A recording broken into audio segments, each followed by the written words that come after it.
All right, Marek. Well, thanks for being here. Thanks for presenting. The stage is all yours. Thank you, Victor. So thank you very much for putting together this this fantastic workshop. I will present a paper on estimating the Fed's unconventional policy shocks. I'm at the ECB, so the usual disclaimer applies. The views are all mine. And yeah, so we'll have to switch gears a bit because the paper is purely empirical as opposed to the more theory papers that I've seen this morning and yesterday afternoon.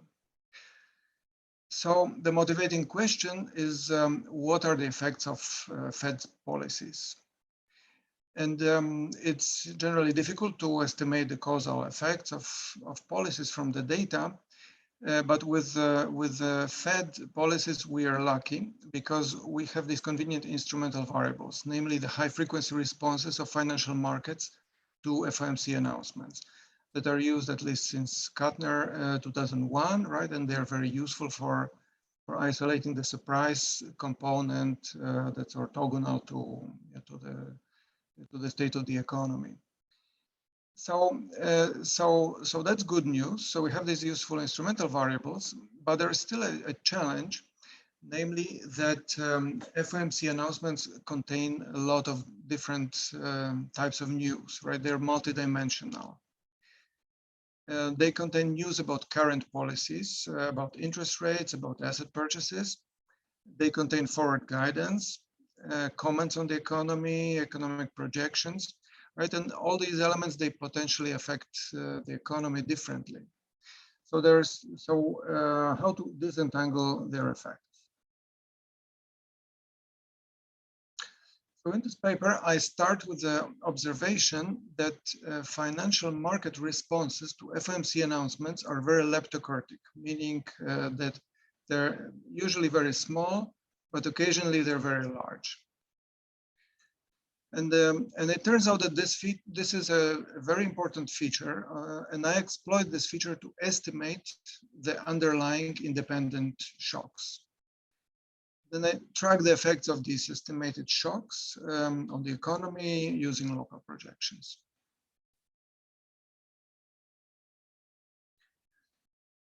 So to give you the preview of the findings, so the data, because of this kurtosis, right, the data contain a lot of identifying information about the Fed shocks. And this information has been ignored in the previous research, and I show how to exploit it. So I estimate shocks, and then it turns out that it is very natural to label them. In ex post, I label these shocks that I estimate as a standard monetary policy, Odyssean forward guidance, asset purchases, and the Delphic forward guidance. The Odyssean forward guidance is empirically most prominent. Yeah, I also find persistent effects of asset purchases on long-term rates, and also find the Delphic forward guidance component, which is smaller than the Odyssean, but it's also significant, and it has strong expansionary effect on the economy.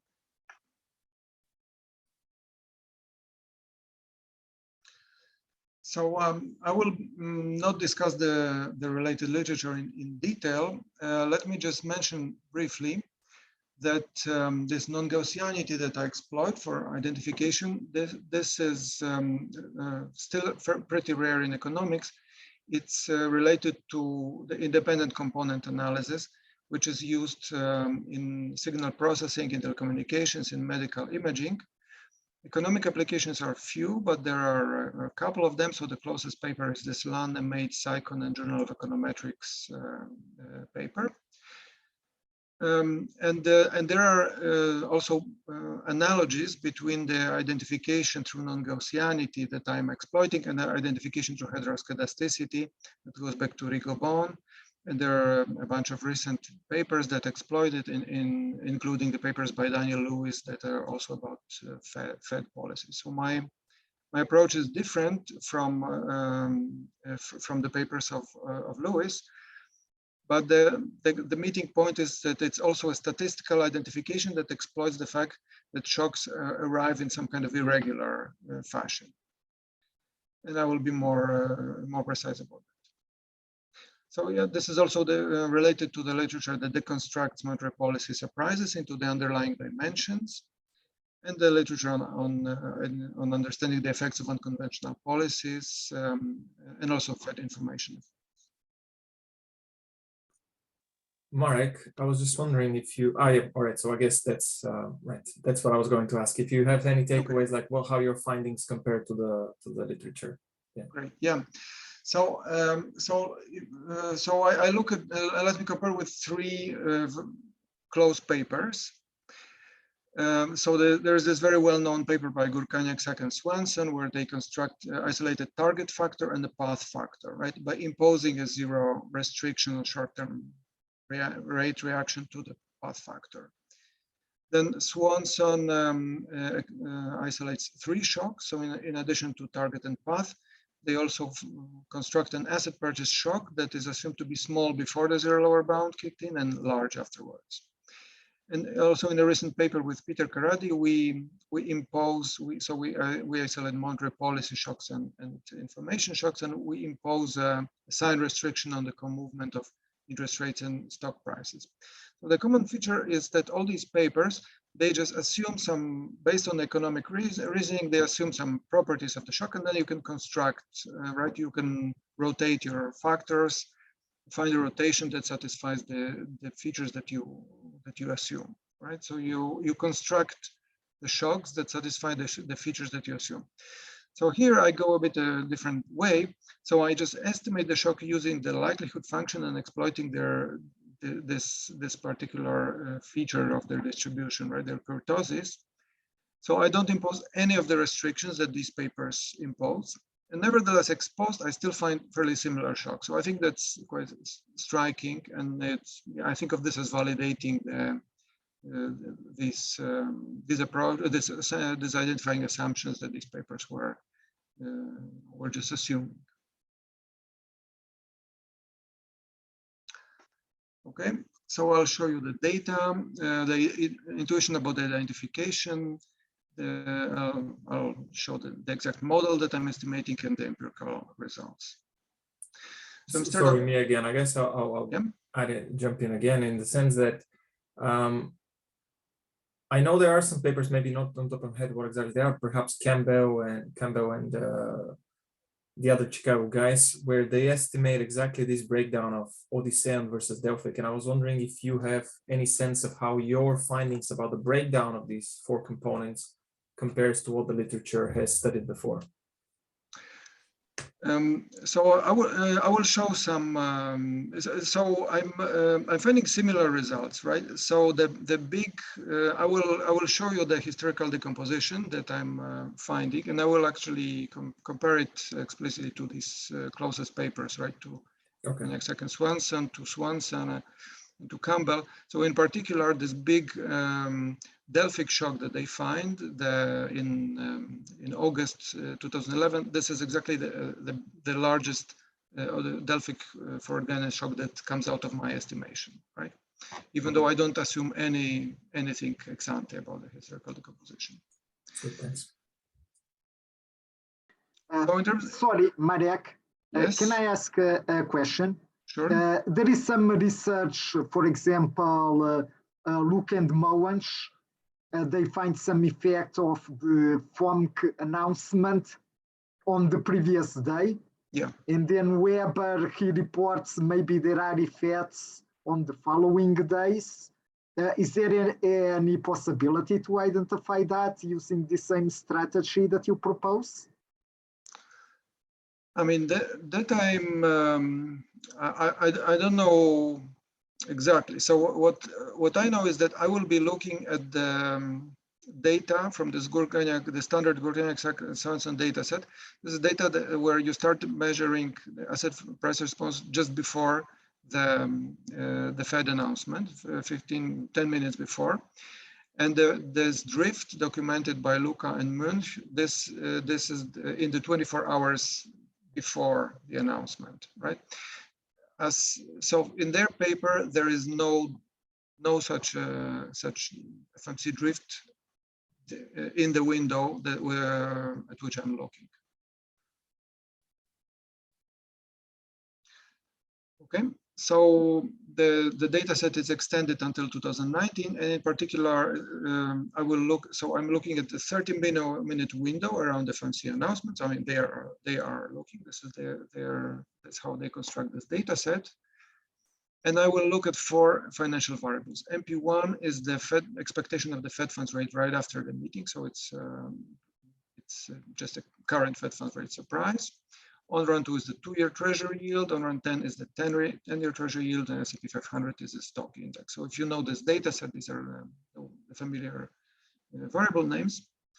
I'm choosing MP1, on run 2, and on run 10 because Swanson shows that they approximately span his target path and LSAP factors, right? So it seems that these are just good representative points at which to sample the yield curve response to FOMC announcements. And I add S&P 500 on top to capture something beyond the yield curve.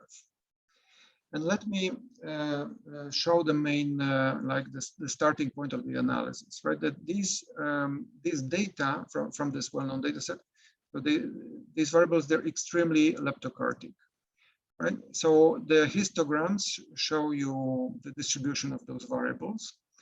And in red, I fit a Gaussian density into this data, right? And you can see very clearly, right, that the Gaussian distribution fails spectacularly, right, on 2 dimensions. So one, it does not predict nearly enough very small effects of FOMC announcement, right? It's not enough peaked at 0, right? There is a lot of these announcements that have really tiny effects, right? And the Gaussian distribution does not predict that. And the other dimension is that if you have a Gaussian variable, you're unlikely to observe more than 2-3 standard deviation observations. And here we have 4, 5, up to 8 standard deviation movements in those variables, right? In this data set. Okay. So the distribution has much too much kurtosis compared with the Gaussian. And then when I fit student T densities by maximum likelihood into the same data, I find it's very low. This V parameter that captures the shape parameter that captures this deviation from Gaussian, it's very low, right? Signaling a very strong non-normality. Marek, just Yes? a quick one.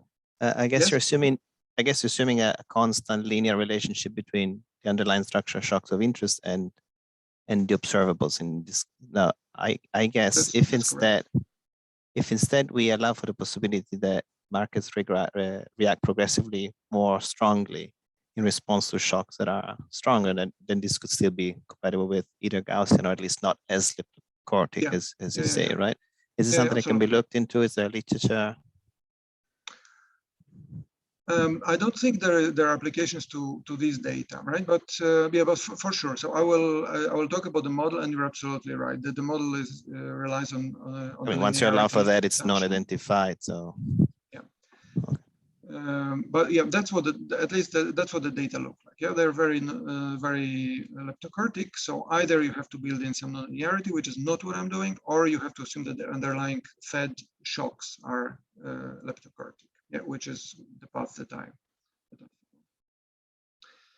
Okay, so now let me give you the intuition how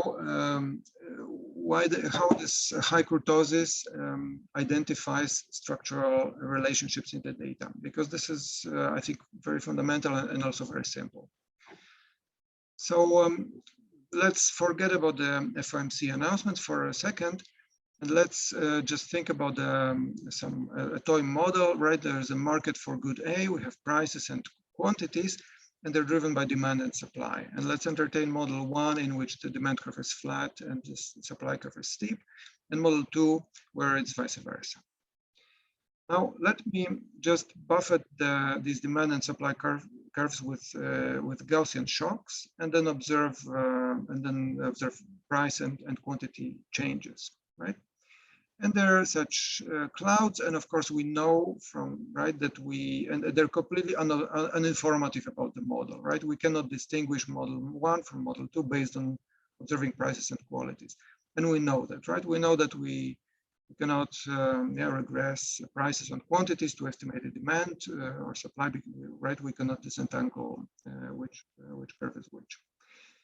But that's under Gaussianity. Let me now assume that the shocks are leptokartic, namely that they're student T with some very low shape parameter. And now the picture changes fundamentally. Now one can very easily tell which cloud of point comes from model 1 and which cloud of points comes from model 2, right? So now the data, when the shocks are leptokartic, the data is very informative about the structural elasticities in the underlying model that generates this data. And this is, and that works as follows, right? So when the shocks are leptokartic, right, this means they're, most of the time they're small and occasionally they're large, right?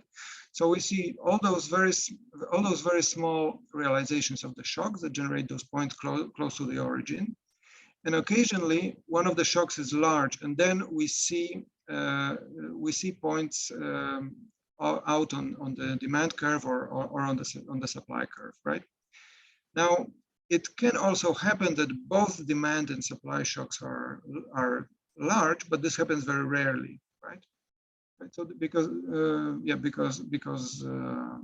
that's what leptokurtosis means, right? It means that most of the time the shocks are small, right? So it's a small chance to have large deviation.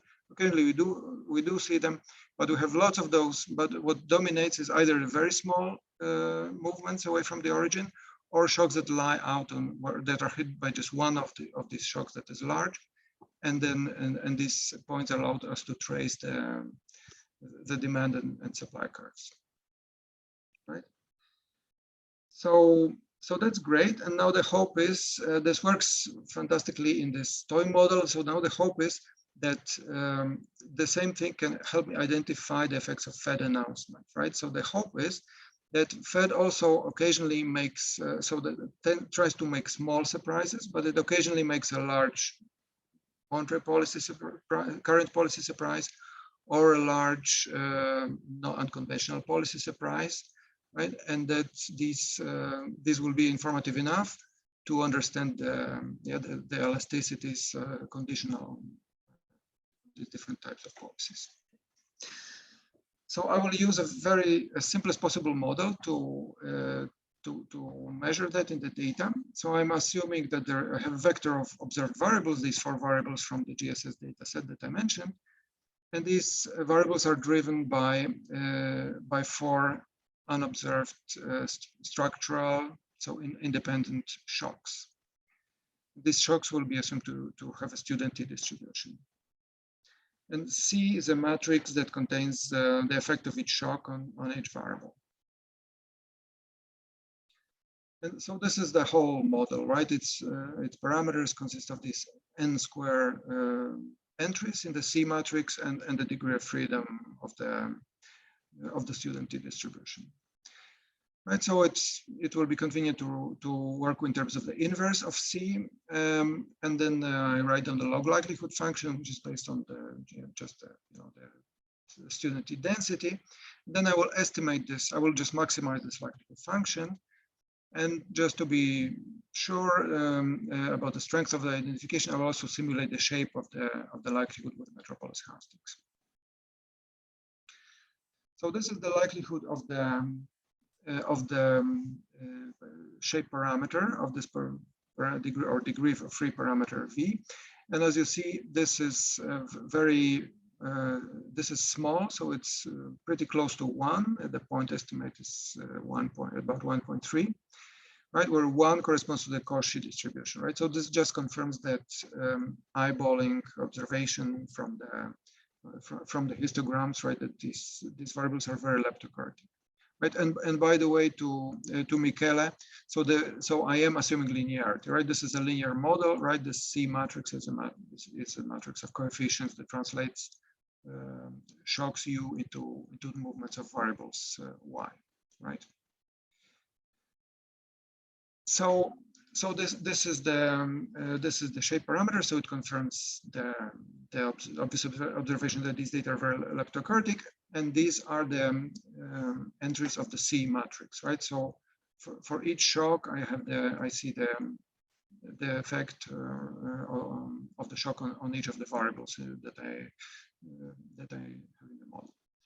So now let me plot those, instead of squinting at those histograms, let me plot those variables in a more convenient way, these responses in a more convenient way. So I will plot the effects of the shocks on the various interest rates against their maturity, right? So we can see the movement of the yield curve, and then the movement of the S&P 500 is separate.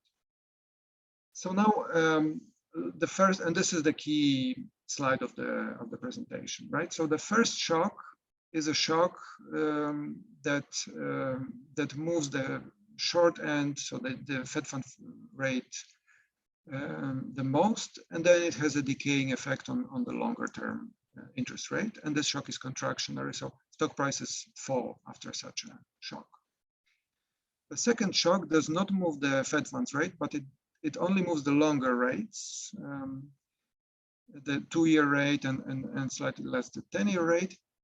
And this shock also reduces the S&P 500, right? So, and that's it's natural to call this shock a forward guidance shock. The third shock moves the 10-year yield the most, right? And therefore, and also based then on looking at the historical decomposition, I will think of this as a long-term rate shock or an LSAP shock, a large-scale asset purchase shock. And finally, I also find another shock that moves the yield curve in a very similar way as the forward guidance shock, right? Moves the 2-year rate and the most, and the 10-year rate almost as much. But after this shock, the stock prices go up instead of down, right? And it is natural to call this is actually what Campbell and others call a forward guidance, a Delphic forward guidance shock. Okay. So these are estimates, right? I'm not assuming those 0 responses for the short rates. I'm not assuming anything about these shapes. The identification here comes from just from the excess kurtosis in the data, and still you find these shocks that pretty much correspond to the intuition that the other papers have. Marek, sorry, I think that's very interesting. And can you hear me well? Yes. Mm-hmm. I was just wondering on the Delphic bit. Mm-hmm. Walsh, I think, was the one who said, look, you can have 2 types of Delphic. One that the agents learn about the bank's intentions, and one where the agents learn about the shock, presumably if the bank knows better. Let's say the bank realizes that the recession is worse, and then this could be a contractionary Delphic idea. And I was just wondering how that play out on the S&P 500.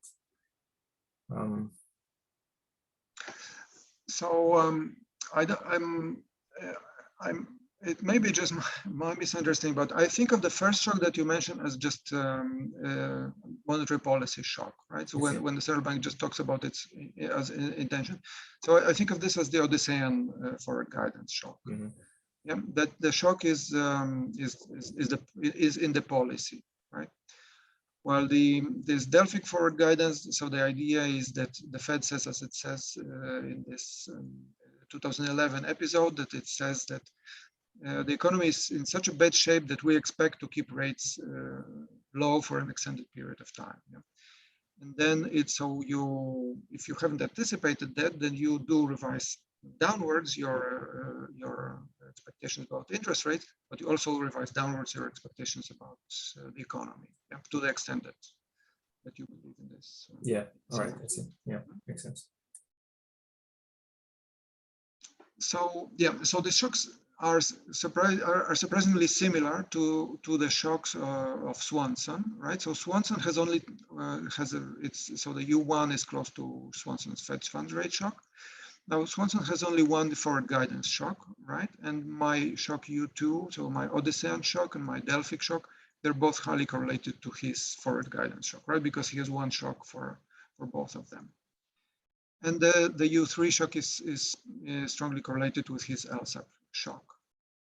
And it's also also looking at the correlation with a paper with Peter Karady, where we just differentiate between monetary policy and central bank information, right? And we lump all kinds of monetary policies into one shock. So the monetary policy shock is correlated with U1 and with U2. With Peter, we do not capture we don't have 10-year rates, and we don't capture the LSAP at all, right? So here we have nothing. But this information shock is highly correlated with this Delphic shock that comes out here from the student T estimation.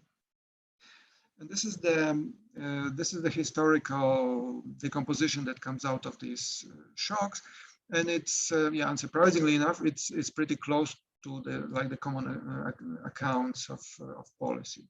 So in particular, you also see large movements of the large standard monetary policy shocks, especially on the intermeeting dates, which is here denoted by IM, right, which is a common observation that people make. And then I'm highlighting here the forward guidance episodes in where Gurkaniak and Swanson find the big realizations of their path factor, right? And these are keywords from their discussion of these shocks, right? So I also find large forward guidance shocks at those points, except that sometimes these forward guidance shocks have more of a Delphic component, and sometimes they have more of an Odyssean component. And if you look, and the U3 shock is small. Which is also intuitive because there were no asset purchases in this period. Now, when we look at the post-crisis part of the sample, you see large, in yellow, you see large LSAP shocks, which and the largest one is the QE1, which is also commonly agreed, also in Swanson and other accounts. It's commonly agreed to be the largest realization of the asset purchase shock. And there are these, many other Delphic and Odyssean forward guidance shock, and not much in terms of standard policy, which is also unsurprising because the Fed funds rate was stuck at 0 for most of this time. And in particular, here in 2011, you have this forward guide with this date-based forward guidance episode where the Fed said that it sees the economy as being in such bad shape that it expects to keep rates extremely accommodative, at least until mid-2013, right? And stock markets reacted badly, even though this promised low interest rates, and market participants revised downwards their expectations of interest rate, but also stock prices dropped, right? So this comes out as in fact, the largest realization of the Delphic forward guidance shock. But otherwise, the Odyssean forward guidance shock tends to be larger. So by the way, I'm normalizing here the shocks by their, so the forward guidance shocks are normalized by their effects on the 2-year rates. So it's a 1 basis point, so 5 basis point means a 5 basis point movement in the 2-year rate. So yeah, that's the historical account. Then I have various robustness checks, and I don't know, depending on if we have time, we can talk about them at the end. But before I finish the slides, let me show you the local projections on a bunch of daily variables. So I'm estimating these standard local projections where I regress a change in some daily financial market variable on the shock. And I'm doing it for up to 25 business days, and then and for all of the shocks. And then I estimate these equations just with OLS with the heteroscedasticity consistent errors. So I hope you can see the effects here. So you have 2-year treasury yield, 10-year treasury yield, S&P 500. I'm looking also at high yield corporate bond spreads and the euro versus the dollar exchange rate, and I'm tracking them for 25 business days with shocks U1, U2, U3, U4 in the respective columns. So the first point is that these shocks. So far everything that I've been showing you was about these reactions in the 30-minute minutes right after the FOMC announcement.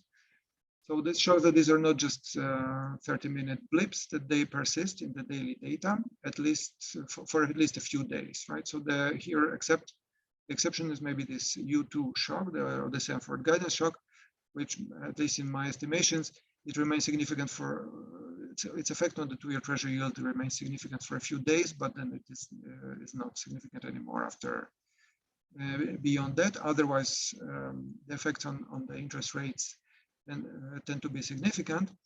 And also it's striking that these effects, they are immediate for stock prices, but then they gradually kick in also to corporate bond spreads. Right? So after all this, so the normalization is always at the shock, is a positive movement in interest rates, a positive surprise in interest rates. Right, and so these shocks intuitively they have gradually they increase corporate bond spreads for the first 3 shocks, and the Delphic shock, it's like an optimistic good news shock, and that also intuitively that reduces the corporate bond spreads. And finally, these shocks also appreciate the dollar versus the euro, with the least persistent effect for the Delphic shock. And here that's maybe also consistent with the intuition that people have that when there is good news, the dollar is a safe haven currency. So when there is good news, then investors dump the dollar and invest more in more risky, in particular non-dollar assets. So that's why, yeah, so like a weaker dollar means less risk aversion. So it's also intuitive that in spite of higher interest rates, the dollar does not appreciate much after this Delphic shock. So that's it. These are the slides. So the finding is that the high kurtosis of financial market responses tightly pins down 4 main monetary policy shocks: standard policy shocks, standard monetary policy, or the same forward guidance, asset purchase, and Delphic forward guidance. Thank you. Thank you, Marek. That's super interesting. Does anybody have any questions? We have 7 minutes. We can discuss more. I was going to ask Marek, how likely is it possible to extend this analysis to other central banks with intraday data, for example, the European Central Bank's policy decisions? I mean, it's very simple to estimate this model, right? It's just a simple maximum likelihood estimation. Now, I mean, I don't know. I've tried this quickly for the ECB, and so the thing that I found was that the shocks were weird in a sense that I couldn't label the shocks this way.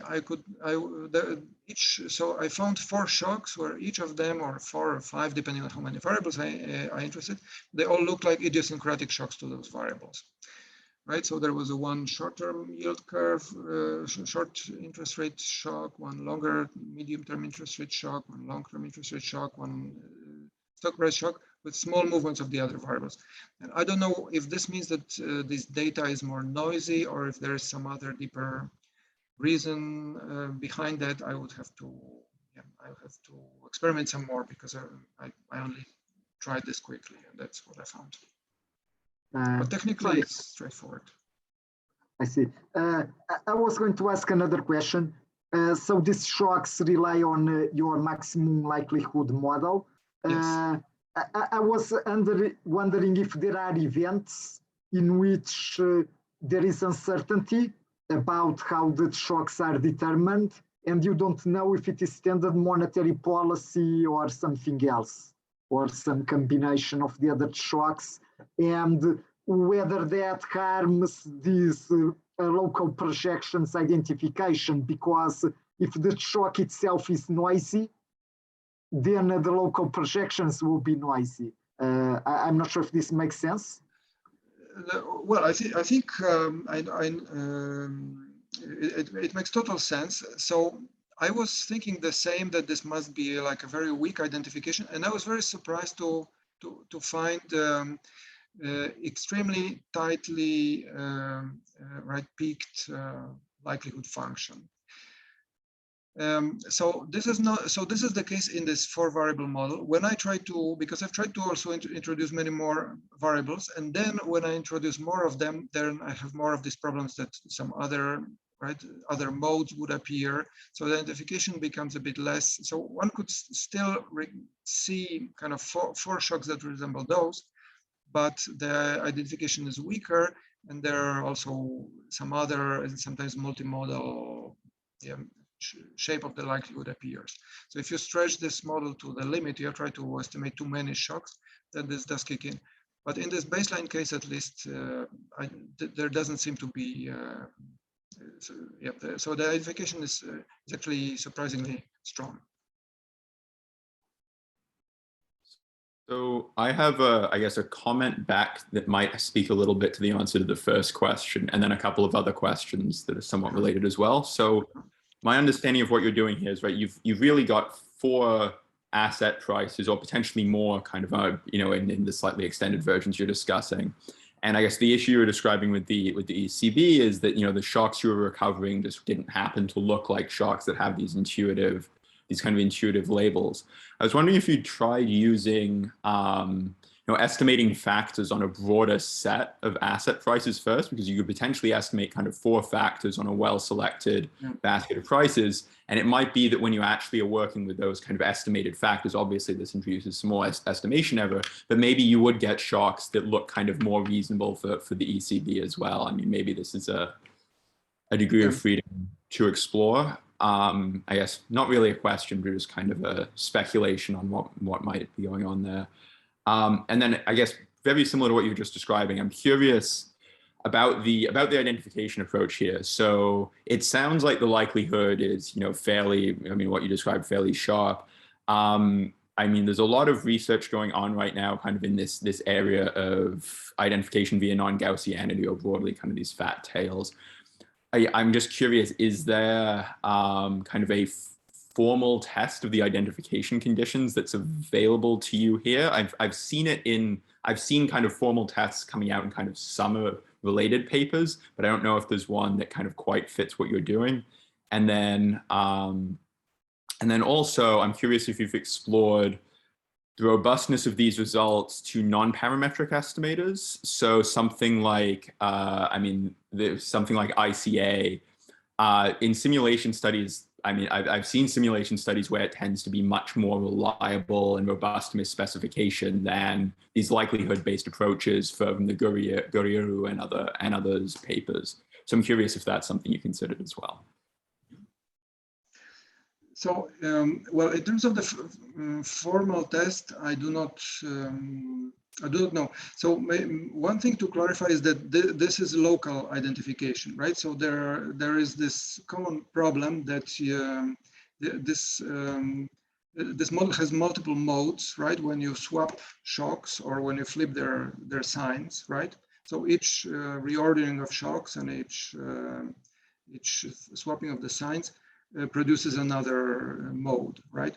So and these modes are just very well separated here, so that I can, you know, without losing anything, I can just plot the vicinity of one mode, right?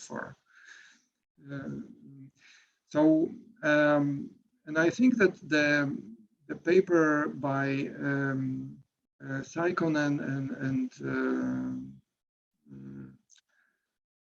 the paper by Lannemate, Saikon, and a Journal of Econometrics, I think this does have a proof for a Gaussian, for a student T model, that there is identification up to this reordering and flipping of the shocks. And now, yeah, so the factor model is surely it's something on my that I would like to do, but the likelihood function becomes a bit more it's a bit more complicated, because this is really like extremely quick and simple. Yeah. I have a quick one if you have another minute. So my understanding is that all surprises within the windows that you use are interpreted as orthogonal. Yes. Correct me if I'm wrong, which is an assumption that I've been playing with myself. But now that we are explicitly modeling the fact that some announcements implies a small surprise and few imply a huge surprise, and we leverage on the huge ones to identify it, I was wondering if we're equally willing to assume that even the big ones are orthogonal. And what crossed my mind is, I mean, we see a potentially huge announcement, even if 3 times as big as the one that you have, and we're still willing to assume that it's kind of like a noise. And the thought crossed my mind because my understanding is that we shouldn't label the actual identified shocks too much, because if you have too much of an economic story to interpret those values, then it should actually be more in the systematic rather than in the exogenous part. I might be wrong about this, but I was thinking that there might be a point, a magnitude of the shock beyond which I wanted to say, wait a minute, is this probably a surprise, but not orthogonal to the economy? Yeah, so the shocks are whatever comes from this maximum likelihood estimation. And in fact, when you look at those shocks, they are not exactly orthogonal. Yeah, because there is some, so there is some trade-off between, when you minimize this or maximize this likelihood function, there is some trade-off between making the shocks orthogonal and also this matching their, making them independent also in the higher moments. So and also for such extremely non-Gaussian shocks, it's not very reliable to look at a linear statistics, right? So when I compute their linear correlations, they are sometimes, some of them are quite high, so like 0.3. But when I look at the rank correlations, these rank correlations are very small. So the shocks are not exactly orthogonal, right? But they're not exactly linearly uncorrelated, but this is not necessarily a very reliable metric. I see. Quality to think of in case of extremely leptocortic shock. Yeah. So, and sorry, because I haven't said anything about the ICA, about the non-parametric approaches, because my limited experimentation was I just used this fast ICA thing in MATLAB, and that gave me that actually gave me some. I mean, I probably have to work with it a bit more. I don't know, play with starting values or with some parameters, but it's I played with it for a day, and I could get shocks upon which I could still improve. So the shocks that were pretty strongly linearly correlated, right? And also with pretty strong rank correlations. So it seemed quite I don't know, that does not seem to be as good in isolating really independent dimensions as my very simple maximum likelihood estimation. But I'm saying this with some, with some caution, because I mean, if referees have, for example, asked me, I will have to probably experiment much more systematically with and perhaps squeeze out something better out of this these toolboxes that MATLAB offers.